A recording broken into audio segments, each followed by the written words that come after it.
People with OCD don't just worry about germs. It can be much more than that. In fact, many people with OCD won't worry about germs or contamination at all. Obsessions related to contamination are just one of many categories of obsessions, which we're going to be breaking down in this video. But before we get into all that, let me introduce myself. My name is Keegan. I have a master's degree in counseling, and I'm a licensed professional counselor. I make videos like this to help you better understand various concepts in the world of psychology, counseling, and mental health. Keep in mind that engaging with this channel does not constitute a therapist-client relationship. This content is for educational and entertainment purposes. This does not substitute or replace professional mental health care. If you're experiencing suicidal thoughts or needing support with your mental health, please call or text 988 or go to your nearest emergency room. Please take care while watching. Before we talk about the different categories of obsessions, let's talk about what obsessions are more generally. In this case, we're talking about obsessions related to Obsessive-Compulsive Disorder, or OCD. For people with OCD, they can struggle with obsessions, compulsions, or both. You might be wondering, what are obsessions? These are thoughts, images, or urges that repeatedly and intrusively pop into a person's mind. The person doesn't want these thoughts there, but yet the thoughts keep coming back and lingering. Obsessions are different from worrying, though. Worries are related to possible negative things that could happen in your life, such as being worried about a job that you have an interview coming up for. In other words, worries will usually make sense based on what other things are going on in your life. Obsessions, however, don't usually make sense, as a lot of times they're related to things that people would never do or about things that don't fit that person's personality. In this video, we're going to be breaking down 9 different categories of obsessions that are outlined in the Yale-Brown Obsessive-Compulsive Scale, which is the gold standard for assessing for OCD. The first category we'll discuss are aggressive obsessions. These are obsessions that focus on harming oneself or others, or that may even broadly involve other people and somehow being hurt in that situation.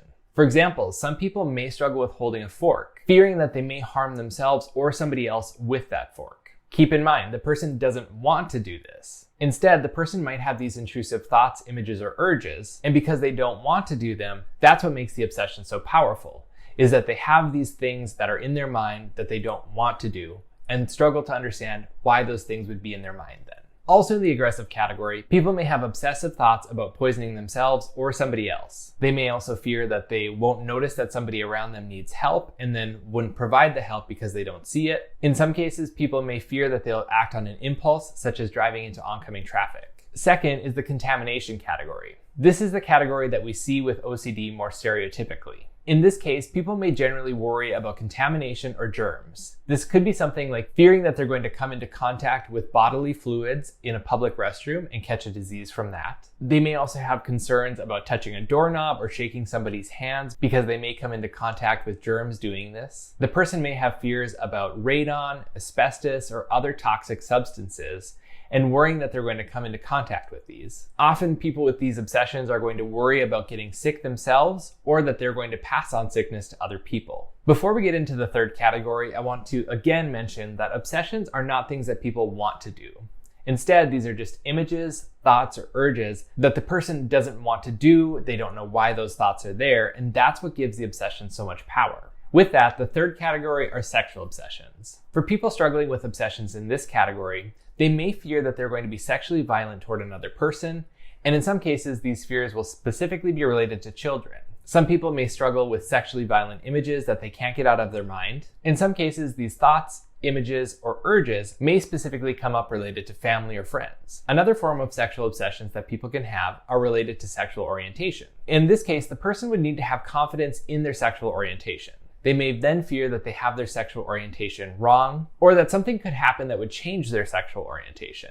As an example, if the person identifies as straight and is confident in their sexual orientation being straight, they may worry that they are actually gay and that they don't know this for some reason, that other people might know this about them but they don't know it, or that something could happen that would turn them gay. The next category of obsessions are those that are religious in nature. With these obsessions, people may fear that they've done something blasphemous, meaning that they fear that they've done something that goes against God's wishes or whatever their higher power might be. They might have obsessions about morality and doing the right thing, and they may have concerns that they'll be punished if they do anything that's outside of the views of their religion. The fifth category are hoarding and saving obsessions. With these, people may fear that they have to save certain items to prevent something bad from happening. And often, these are going to be things that are considered unimportant by most other people. Examples might include having thoughts that they have to save things like sticks, old candy wrappers, or old newspapers, to name a few. Often, people will fear that if they throw these items out, they're going to be needed again in the future, and that something bad might happen if they don't have them. We have a few more categories to go, such as obsessions related to one's body, and those that are related to exactness. But first, if you're enjoying this video and finding it helpful, please help me out by giving it a like and subscribing. Symmetry and exactness obsessions are the sixth category. Often, when people have these obsessions, they'll feel as though they have to do things just so. They might have fears about what would happen if things like the books aren't lined up perfectly. Or they may have fears that they did not do a calculation exactly right. In some cases, people may feel as though they need to have their handwriting to be very specific or perfect, and may feel as though something bad will happen if that isn't the case. With somatic obsessions, the seventh category, people will struggle with thoughts, images, and urges related to their body. They may end up going to the doctor or the emergency room frequently out of concerns that they have a serious medical condition like heart disease or cancer. Even when their medical provider does not find that they have anything wrong health-wise, the person may not believe this and may be concerned that the doctor missed something somehow. For some people with these obsessions, they may fear that a part of their body is deformed or that other people would consider some part of them to be ugly. The last category is a general category of miscellaneous obsessions that people can experience. These don't necessarily fit into the other categories, yet are obsessions that are common for people with OCD to experience. This might include concerns that they have to remember specific things,